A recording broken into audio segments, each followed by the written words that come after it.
Hi friends, ಎಲ್ಲರಿಗೂ ನಮಸ್ಕಾರ. ನಾನು ಮಮತಾ ಪಾಟೀಲ್. ನೀವಿನ್ನೂ ನನ್ನ ಚಾನೆಲ್ಗೆ ಸಬ್ಸ್ಕ್ರೈಬ್ ಆಗಿಲ್ಲ ಅಂದ್ರೆ ದಯವಿಟ್ಟು ಸಬ್ಸ್ಕ್ರೈಬ್ ಆಗಿ. ಇಂದಿನ ಈ ವಿಡಿಯೋದಲ್ಲಿ ನಾನು ಸ್ವೀಟ್ ಶಾಪ್ ಸ್ಟೈಲ್ ಅಲ್ಲಿ ಡಬಲ್ ಕಾ ಮೀಠಾ ಮಾಡೋದು ಹೇಗೆ ಅನ್ನೋದನ್ನ ತಿಳಿಸ್ಕೊಡ್ತಾ ಇದ್ದೀನಿ with perfect measurements, tips and tricks. So let's get started with the video. ಮೊದಲಿಗೆ ನಾನಿಲ್ಲಿ 150 ಗ್ರಾಂ ಸಕ್ಕರೆನ ತೆಗೆದುಕೊಂಡಿದ್ದೀನಿ. ಇದಕ್ಕೆ ನಾನು 1 ಕಪ್ ನೀರನ್ನು ಹಾಕ್ತಾ ಇದ್ದೀನಿ. 150 ಗ್ರಾಂ ಸಕ್ಕರೆ ಅಂದರೆ ಒಂದು ದೊಡ್ಡ ಕಪ್ನಷ್ಟು ಸಕ್ಕರೆ. ಇದರಲ್ಲಿ ನಾನು 2 ಇಲೈಚಿಯನ್ನು ಹಾಕ್ತಾ ಇದ್ದೀನಿ. ನೀವು ಬೇಕಾದರೆ ಇಲೈಚಿ ಪೌಡರ್ ಸಹ ಸೇರಿಸ್ಬೋದು. 1 ಸ್ಟ್ರಿಂಗ್ 2 ಸ್ಟ್ರಿಂಗ್ ಅಂತ ಏನಿಲ್ಲ, ಬರೀ ಸಕ್ಕರೆ ಕರಗಿದ್ರೆ ಸಾಕು. ಅದಕ್ಕಾಗಿ ನಾನು ನೀರನ್ನು ಕಮ್ಮಿ ಹಾಕ್ತಾ ಇದ್ದೀನಿ. 1 ಕಪ್ ನೀರಷ್ಟೇ ಹಾಕ್ತಾ ಇದ್ದೀನಿ. ಸಕ್ಕರೆ ಕರಗಿದ್ರೆ ಈ ಪಾಕ ರೆಡಿ ಆಗಿದೆ ಅಂತ ಅರ್ಥ. ಸ್ಟವ್ ಅನ್ನು ಆಫ್ ಮಾಡ್ಕೊಳ್ಳಿ. ನೋಡಿ ನಾನು ಯಾವ ರೀತಿಯಾಗಿ ಸಕ್ಕರೆ ಪಾಕವನ್ನು ರೆಡಿ ಮಾಡ್ಕೊಂಡಿದ್ದೀನಿ ಅಂತ. ಇನ್ನೊಂದು ಕಡೆ ಒಂದು ಪ್ಯಾನ್ಗೆ ನಾನು 2 ಚಮಚ ತುಪ್ಪವನ್ನು ಹಾಕ್ಕೊಳ್ತಾ ಇದ್ದೀನಿ. ತುಪ್ಪ ಕರಗಿದ ನಂತರ ಇದರಲ್ಲಿ ನಾನು 10 ರಸ್ಕ್ ಅನ್ನು ಇಡ್ತಾ ಇದ್ದೀನಿ. ನೋಡಿ, ರಸ್ಕ್ ಅನ್ನು ಶಾಲೋ ಫ್ರೈ ಮಾಡ್ತಾ ಇದ್ದೀನಿ.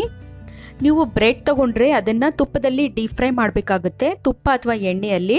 ಹೀಗಾಗಿ ನಾನು ರಸ್ಕ್ ಅನ್ನ ತೆಗೆದುಕೊಂಡಿದ್ದೀನಿ. ತುಂಬಾ ಈಸಿಯಾಗಿ ಶಾಲೋ ಫ್ರೈ ಆಗುತ್ತೆ. ಆ ಒಂದು ಕ್ರಿಸ್ಪಿನೆಸ್, ಕ್ರಂಚಿನೆಸ್ ಮತ್ತು ಜ್ಯೂಸಿ ಅನ್ನೋದು ನಿಮ್ಮ ಡಬಲ್ ಕಾ ಮೀಠಾಕ್ಕೆ ಈ ರಸ್ಕ್ ತೆಗೆದುಕೊಳ್ಳೋದ್ರಿಂದ ಬರುತ್ತೆ. ಸೊ ಹೀಗಾಗಿ ಸಿಂಪಲ್ ಆಗಿ ರಸ್ಕ್ ಇಂದ ನಾನು ಡಬಲ್ ಕಾ ಮೀಠಾ ಮಾಡ್ತಾ ಇದ್ದೀನಿ.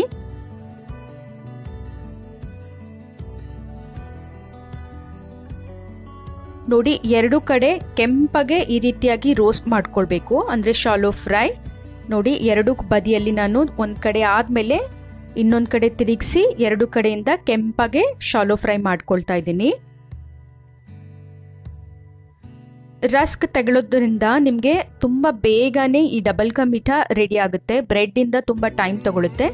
ನೋಡಿ ಯಾವ ರೀತಿ ಕೆಂಪಗೆ ನಾನು ಶಾಲೋ ಫ್ರೈ ಮಾಡ್ಕೊಂಡಿದ್ದೀನಿ. 2 ಕಡೆಯಿಂದ ಆಗಿದೆ.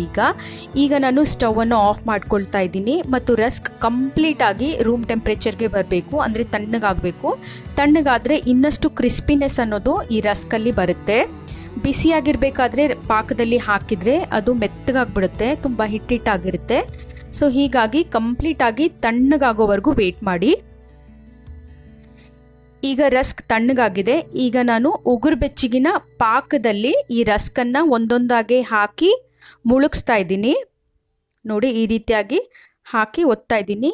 ಹೀಗೆ ಮಾಡೋದ್ರಿಂದ ಅದು ಜ್ಯೂಸಿಯಾಗಿ ನಿಮ್ಮ ರಸ್ಕ್ ಬರುತ್ತೆ. ಬ್ರೆಡ್ ಅನ್ನೋದು ಅಂದ್ರೆ ರಸ್ಕ್ ಅನ್ನೋದು ಕಂಪ್ಲೀಟ್ ಆಗಿ ರಸವನ್ನ ಹೀರ್ಕೊಳ್ಳುತ್ತೆ. ಇದು ಹೈದರಾಬಾದ್ನ ಒಂದು ಸ್ಪೆಷಲ್ ರೆಸಿಪಿ. ಹೈದರಾಬಾದ್ ಡಬಲ್ ಕಾ ಮೀಠಾ ಅನ್ನೋದು ತುಂಬಾ ಟೇಸ್ಟಿ ಆಗಿರುತ್ತೆ. ಯಾರಾದ್ರೂ ಗೆಸ್ಟ್ ಬಂದಾಗ ದಿಢೀರಂತ ರೆಡಿ ಮಾಡೋಕ್ಕೂ ಕೂಡ ತುಂಬಾ ಸುಲಭವಾಗಿರುತ್ತೆ.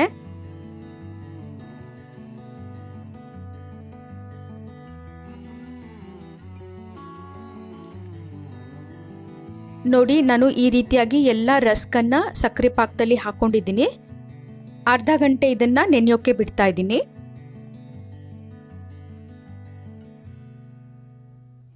ಇನ್ನೊಂದು ಕಡೆ ಒಂದು ಪ್ಯಾನ್ ನಲ್ಲಿ 1 ಚಮಚ ತುಪ್ಪವನ್ನು ಹಾಕೊಳ್ತಾ ಇದ್ದೀನಿ.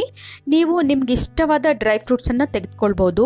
ನಾನು ಕಲ್ಲಂಗಡಿ ಬೀಜವನ್ನ ತೆಗೆದುಕೊಂಡಿದ್ದೀನಿ. ಯೂಶುವಲಿ ಡಬಲ್ ಕಾ ಮೀಠಾಕ್ಕೆ ಕಲ್ಲಂಗಡಿ ಬೀಜವನ್ನೇ ಹಾಕ್ತಾರೆ, ತುಂಬಾ ಅಟ್ರಾಕ್ಟಿವ್ ಆಗಿ ಕಾಣುತ್ತೆ. ಸೊ ಹೀಗಾಗಿ ನಾನು ಕಲ್ಲಂಗಡಿ ಬೀಜವನ್ನ 1 ಚಮಚ ಹಾಕೊಂಡಿದ್ದೀನಿ. ಇವು ಚಟ್ಪಟ ಅಂದ ತಕ್ಷಣ ನಾನು ಇದನ್ನ ಈಗಾಗಲೇ ಡಬಲ್ ಕಾ ಮೀಠಾ ರೆಡಿ ಮಾಡ್ಕೊಂಡು ಇಟ್ಕೊಂಡಿದ್ದೀವಲ್ಲ ಅದ್ರ ಮೇಲೆ ಹಾಕ್ತಾ ಇದ್ದೀನಿ. ತುಂಬಾ ಅಂದ್ರೆ ತುಂಬಾ ಸಿಂಪಲ್ ಆದ ರೆಸಿಪಿ, ತುಂಬಾ ಟೇಸ್ಟಿ ಆಗಿರುತ್ತೆ. ಜ್ಯೂಸಿಯಾಗಿ, ಸ್ವಲ್ಪ ರಸ್ಕ್ ಇರೋದ್ರಿಂದ ಸ್ವಲ್ಪ ಕ್ರಂಚಿಯಾಗಿ ನಿಮ್ಮ ಡಬಲ್ ಕಾ ಮೀಠಾ ಬರುತ್ತೆ. ಖಂಡಿತ ಟ್ರೈ ಮಾಡಿ. ಟ್ರೈ ಮಾಡಿದ ನಂತರ ಹೇಗಾಯ್ತು ಅಂತ ನನಗೆ ಕಮೆಂಟ್ ಬಾಕ್ಸ್ ಅಲ್ಲಿ ಕಮೆಂಟ್ ಮಾಡಿ ತಿಳಿಸಿ. ನಿಮಗೆ ಬೇರೆ ಯಾವುದೇ ರೆಸಿಪಿ ಬೇಕಾಗಿದ್ರೆ ಆ ರೆಸಿಪಿಯನ್ನ ಕಮೆಂಟ್ ಮಾಡಿ. ಆ ರೆಸಿಪಿಯನ್ನ ಸಹ ನಾನು ತೋರಿಸೋದಕ್ಕೆ ಪ್ರಯತ್ನ ಪಡ್ತೀನಿ. ನಿಮಗೆ ಈ ವಿಡಿಯೋ ಇಷ್ಟ ಆದರೆ ಲೈಕ್ ಮಾಡಿ, ಕಮೆಂಟ್ ಮಾಡಿ ಮತ್ತು ನನ್ನ ಚಾನಲ್ ಅನ್ನು ಸಬ್ಸ್ಕ್ರೈಬ್ ಆಗಿ. Thank you for watching.